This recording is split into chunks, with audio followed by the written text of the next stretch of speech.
Hey guys, welcome to another one of my videos. Today we're going to be looking at GarageBand. So follow the steps on the screen. Then you're going to go to a web browser and go to the YouTube version online. You're going to find your video or ringtone. Then you're going to copy the link of the video.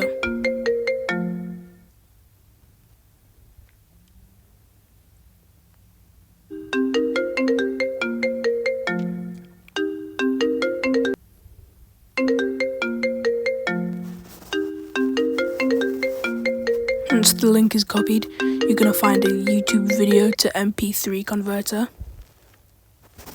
so you can make it an audio. I'm doing that now.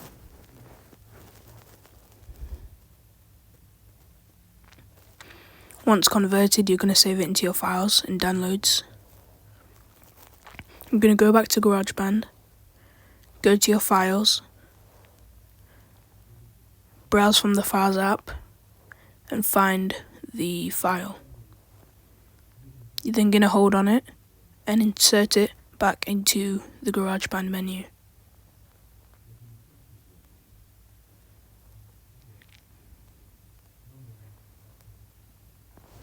You're going to listen to it to make sure it's the right thing. And you're going to press the arrow in My Songs to save it. You're going to hold on the new song and press share. You're going to share to ringtone.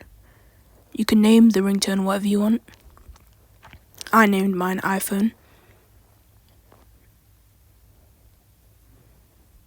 Then press OK, go to your settings.